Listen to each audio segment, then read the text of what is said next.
Mám si to šouknout kartu? Ne. No. Tak, nebuďte na mě zlej, to je moje premiéra v tom. Ne. Přivažte se, no. Jo.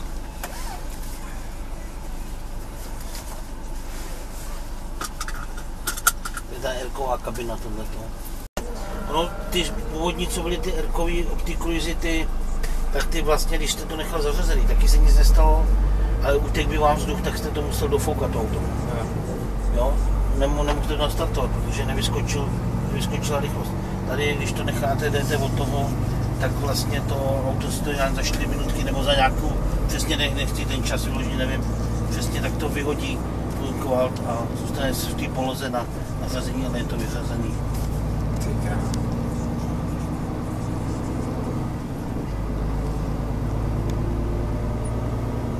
To je nádherný přechod, těch rychlostí. Je úplně paráda, žádný kravál, nic. Tady teďko to není, tady už tady to řazení neprobíhá přes synchron. Tam byl synchron a pomáhala tomu motorová brzda, aby vyrovnala otáčky s převodovkou. A tady se brzdí hřídel. Převodovce celá. Proto to tam padá líp, to tiší.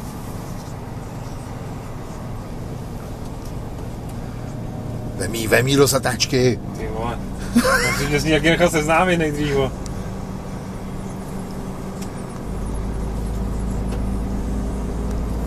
Já jsem pána nestihl začátek nahoře, když tak mi řeknete kudy, že jo? To tady vlastně nikam nepustí. No.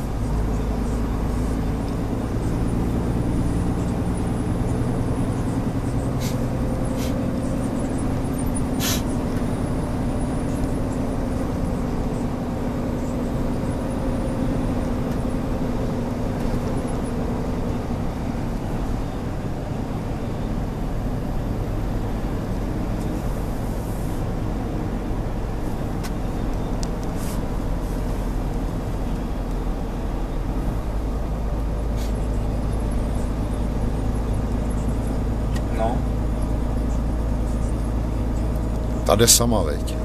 No. Ale když to vemu, že já mám vlastně ještě o generaci starší než je Streamlineka, tak to je nebe a dudy teda. To víš. Ten volant je hrozně pěkný. Aha. Na ten si nezvykej, budeš mi plastovej. Já to mám stejně potáhl. To bude nějak víc než to moje, ty. No, to je brutální účinek úplně tady.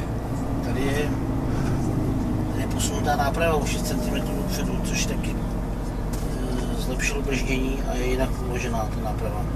No, to jsem čet, a ono prej sedačka je prej o trošku jinak. Ta je do strany, jako tam k okýnku 2,5 cm.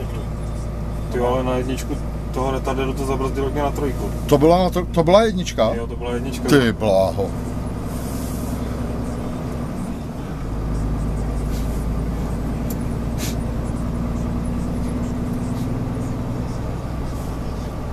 Jo, počasí nám vyšlo. Je, už od včerejška. A vy jste tady od včerejška 14 dní? No já jsem tady do pátku, já musím pak být v práci. Byli už včera od oběda. Odpoledne vyhrožovali kolem 4, že bude pršet, ale nic nepřišlo. No taky tak po ránu je chladněji trochu, no a tak je ještě, že jo, znovu, ale i tak to spolku je příjemné.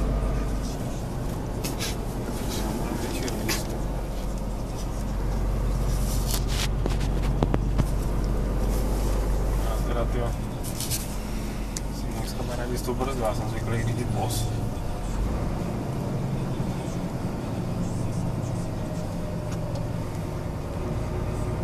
Brzdu tady nemusíte použít, když si vyhrajete s tím retarderem, tak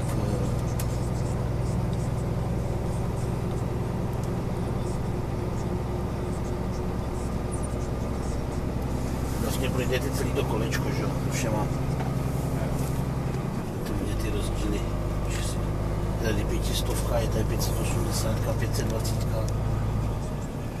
Tady od ty značky konkurenčních je od každého jednoho to.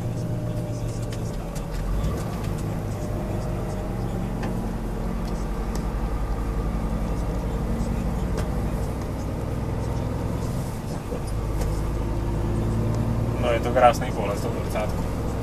Nebo se setmí automaticky jako u sobáku se to rozsvítí.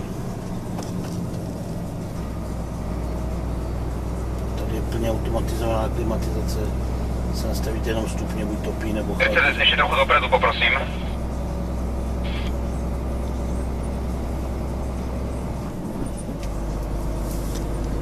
Trojka, tak vpravo. Tady jinak ještě ten interlock pod tou ruční brzdou. Jo. To se objednávali ty první předváděčky, tak jinak u nás se to vesměs moc nedává. Jako. Taková pojistka.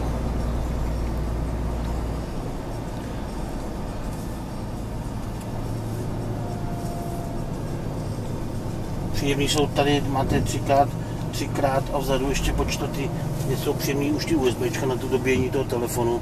Už nemusíte tahat nějaký zapalovače, sice zásuvky tady jsou jedna, tady zase ještě vzadu, ale ty USBčka jsou příjemný. No.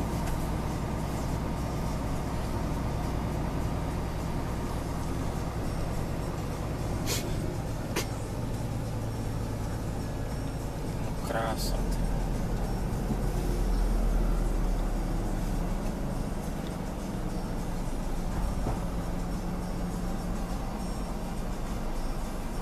Kde je prodejce u vás?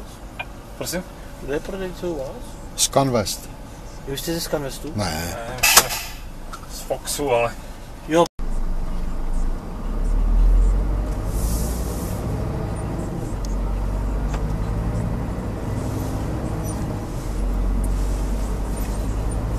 Oni tady ten okruh tady taky postavili z důvodu na tomhle místě, že tady jsou nejmenší srážky na Slovensku. Je na to někdo povídal. No a tak je tady největší rovina, ne? Tady kdyby nebyly ty horizonty, tak ani nejvíce Kouká tady kopec. prý, no. Ale letos tady budou mít poprvé mistrovství Evropy traků. Co tady bude? Mistrovství Evropy. Evropy traků. Je Jo, to jsem někde četl. tady to bude první letos. Letos. Jo, oni to nějak tady nechtěli, nebo nějakým způsobem. Oni říkali, že ten trak vlastně, když vyletí, tak to poničí to hodně, že jo. Ty svodidla nebo to taky ne to není moc levný, ale říkali, že budou letos prvně mít. Tak oni ty traky jsou to dravci, no.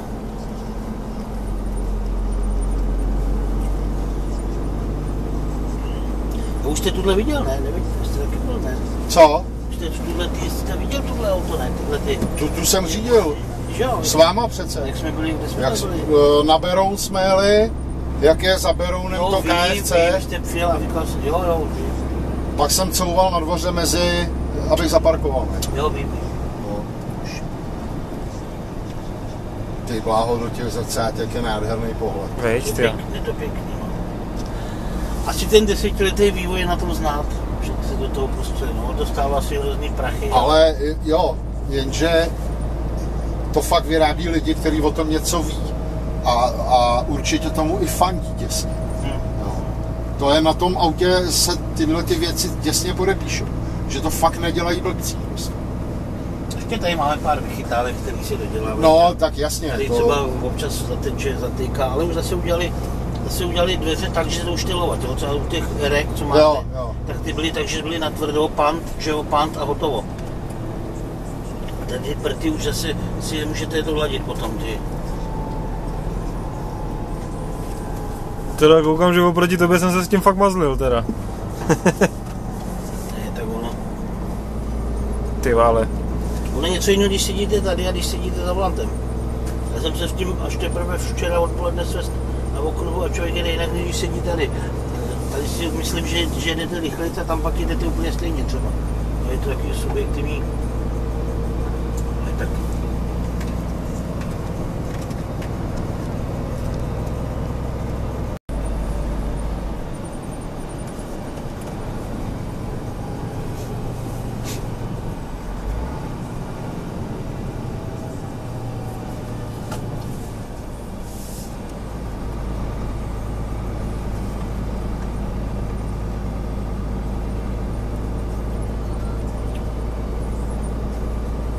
Vy jste dneska tady a zítra jste naproti, ne? Tam Černohortílek, na pivko.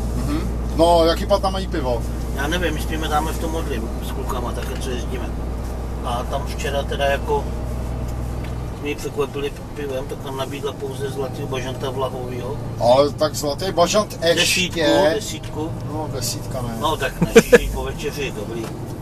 No jo, jenomže nás tam bylo kolik 8. A když jsme vypili basu, tak nám řekla, že už došlo. No. Fakt jo. Tak dneska byl připravenější. Jenže... Dneska byli točený, ale my zase nám už jede Plzeň z Prahy.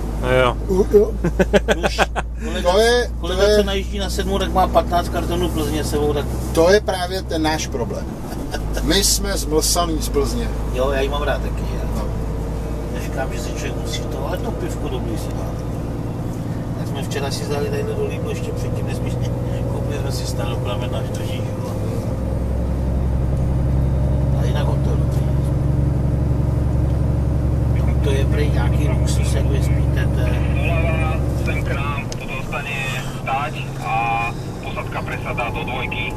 Poprosím doleva. Tam je to nějaký mega luxusní, prý. No podle těch fotek to tak vypadá, no.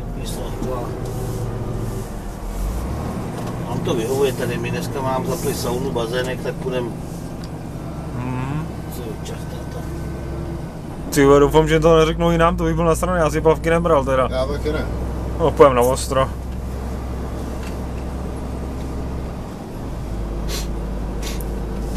Takže počasí by snad mělo vydržet, tak to bude dobrý. Jo, je to krása, ty, vyšlo nám to nádherně. Jenom je teda škoda, že jsme tady jenom dneska a zítra. Abych tady těch 14 dní vydržel. Klidně. Ale říkal, hele, ten jeden kolega, že je tady kamionem svým. A on mu řekl, že klidně si chce tu školu drift to, takže může s tím kamionem. Jo, tam stojí před autem, to je, myslím... Ano, je nebesný systém jako dopoledne, jo? A teď co, když jsme se svezli s váma, teď půjdeme Půjdete za mě, do Iveka. do Šesky, jo. Do Iveka. Jo. Pane, A vlastně byste měli ve finále končit přede mnou v tom Renaultu. v tom Renaultu, což já jsem v tom nebyl, jenom takhle se podívat. My až odpoledne dneska se svezem s těma autama. No. Jak to už s tím je, já jsem s tím ještě tak jako hodnotěný už toho, co se týká jako toho řidiče, ten, To je Renault? To chápu. nevím teda, já jsem říkám, nemůžu ho nějak, nebyl jsem to. Ale v tom Iveku by si měl řídit první, protože mě Iveku vždycky chcípne pod prdelí, takže... Dobře, tak budu řídit tady. Jestli si chceš říct. Naposledy, když jsem měl Ivekem, tak jsem potřeboval 3 na 1 Paříž, jo. Ne, máte spotřebu velkou. No, protože u jednoho to byl kolegovo, ten mi řekl, ty kontrolky si nevšímej, no, jak jsem si ji nevšímal a ono u Nenci to auto zařvalo. No, pak mi přivezli tátovo, abych to složit, a pak přivezli další, abych se mohl vrátit domů.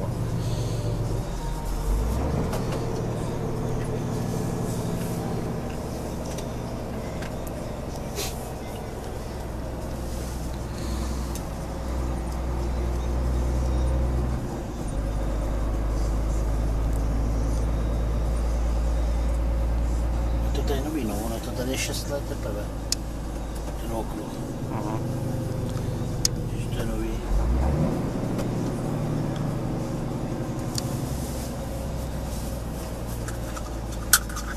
Tak to je ale škoda, že bydlíte tady v tom hotelu. On by člověk i večer docela poklábosil večer, aby se dozvěděl další nové věci. Oni nás nechtěli si pustit daleko od trati.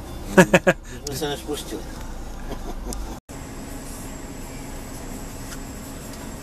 Jestli ti můžu poradit, jo, nech si ho odjezd a sve se. Jo. Koukám tady na ty budíky. Tadyhle jak svítí tuhle, takže teď je to plný, jakoby. Teďko tam je vlastně nad půlkou, de Jo. facto, no. Jo, takhle, oni zasínají postupně. Tak, přesně tak. No.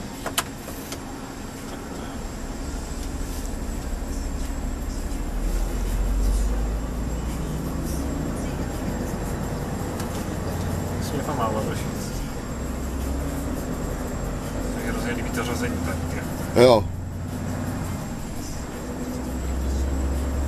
Neboj se do ní šlápnout, ona, aby si to užil.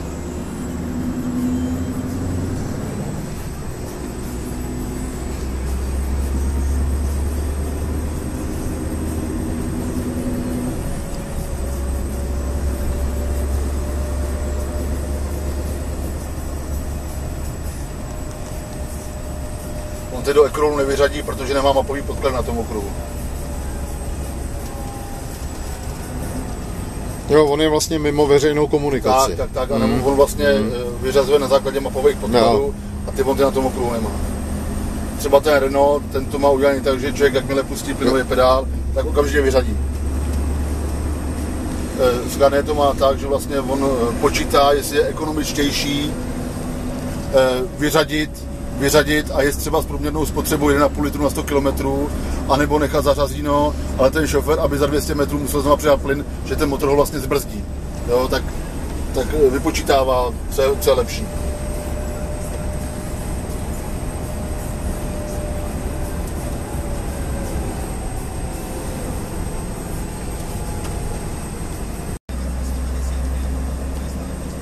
Jediný, co mě trošku zaskočilo, je tady ty světla. Když přece jenom člověk otevře, tak do toho prší. Ale já si myslím, že když už to tam dávali na ty dveře, takže určitě by to neudělali tak, aby to nefungovalo. Je to fůru lidí mi to říkalo, tohleto, že proč je to na ty dveřích to ovládání. Já si myslím, že to nějak ošéfovaný musí mít.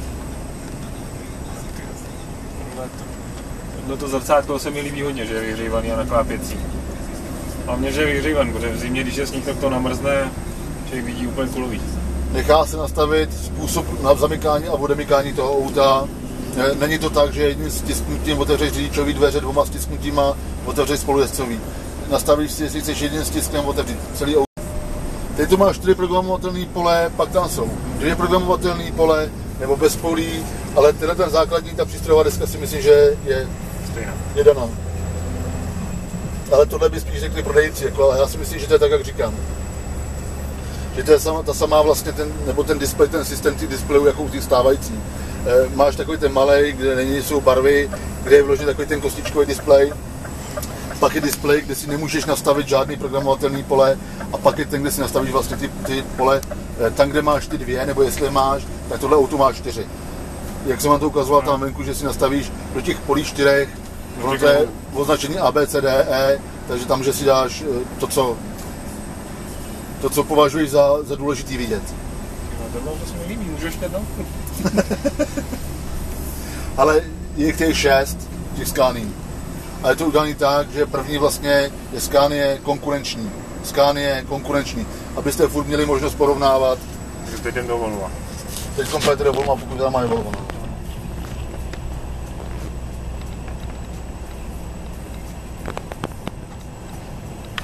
Tenhle člověk si říkal, že ho znáš, tak to je brácha a dělá vlastně šéfa všech školitelů. Někde už jsem ho viděl. No, v Chrašťanech. To je ono. To je pro mě nejblíž.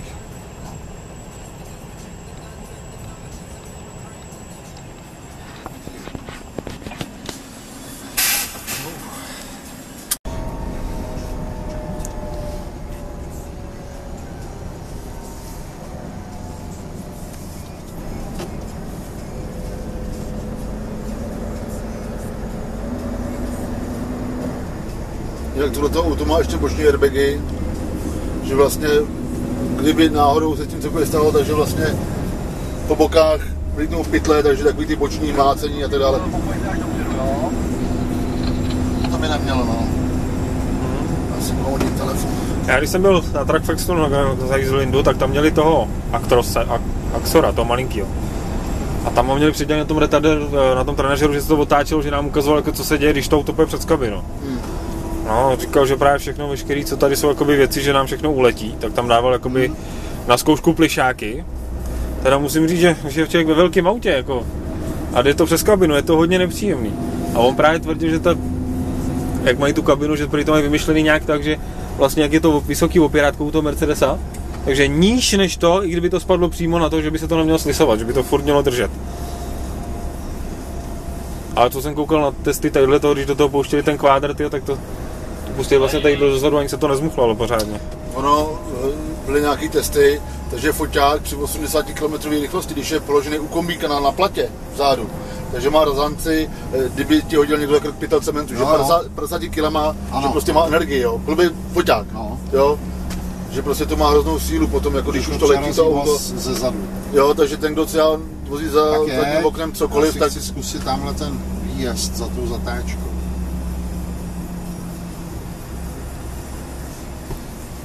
To je pěkný. Ty jo, to mě by tam toho lítalo, ty. Když ta televize by to možná vydržela.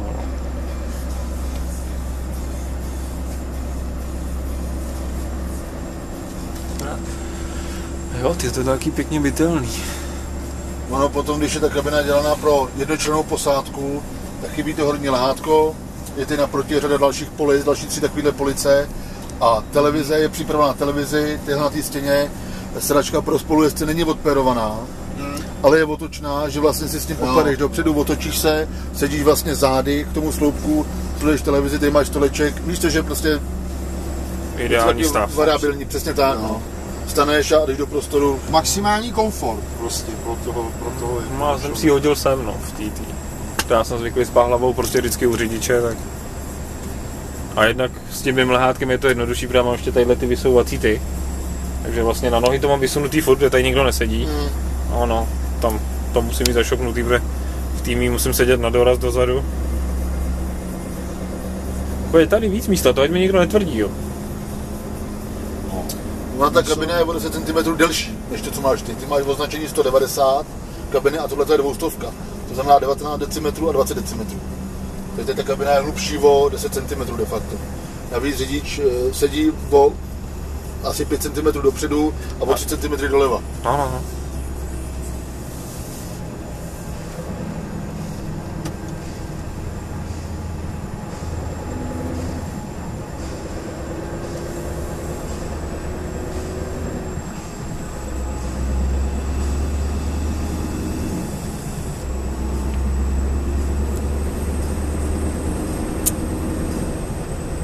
A tamhle to červený, to je normální bateriák, jako býval venku, ta klička.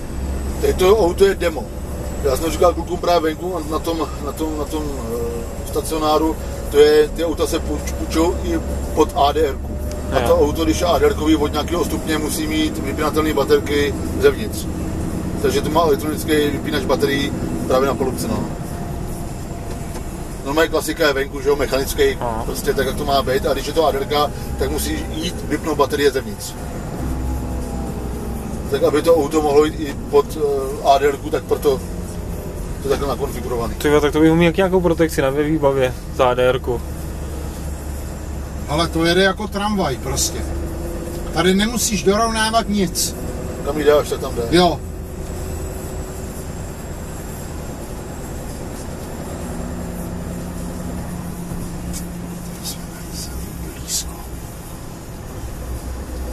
No, to je tady věko.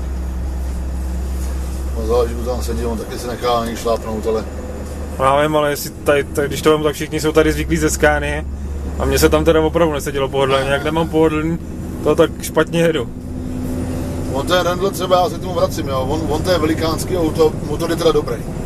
Ten motor má zátah i to 5 kg, fakt je to znát, že ten zátah tam je. Jo, 520 je to vlastně to samé, co tohle. Takže ten zátah tam je, ale pak si jsme na tu palubku, je to takový, já jsem s tím říkám, jezdil včera, s tím Randallem. Vy taky spíte tady v tom hotelu? No, minulý týden jsem spal celý na kleďáku, v tom 5 kg, protože jsme tahli ty návěsy a na dnešek jsme tam spali poprvé. Že jste neřekli, abych vám šel pomoct. S tím táháním těch návěsů. No jasně. Ale to byl oprus, já už jsem to měl fakt dost, já jsem přijel domů a byl jsem na doraz. Odkud jste tahali? 2 byli z Prahy, 2 byli z Budějovic, 2 byli z Olomouce, z Brna, z Ostravy, z Paskova. A pak jsme vlastně v pátek jeli ještě pro konkurenční auta, 6 šoférů, ty nám dali až v poledne, takže vlastně my jsme sem přilítli v pátek večer, letěli jsme domů jsme přilítli v sobotu ráno, doma jsme v sobotu se vychrápali a v neděli jsme vráželi zpátky sem. A teď jsme od nedělního poledne vlastně zahajovali prodejcům, dneska vlastně tím, jak jsme zahajovali v poledne, tak jsme dneska v poledne jsme skončili a zase jsme tady s váma. Tak proto vlastně dneska dobíhalo ještě to školení pro prodejce na tom stacionáru, právě nějak jsme se tam potkali.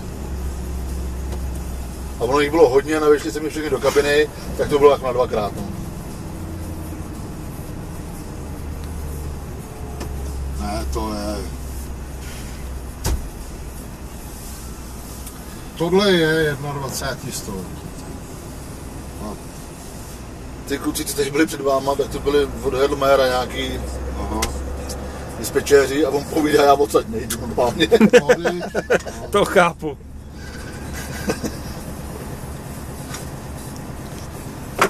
Musím postrčit na to nový auto trošku. Sice to ještě nebude tuto, ale... Nějaký požitek s tomu.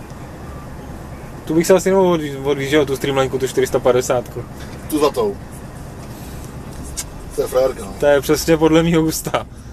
To je frajerka.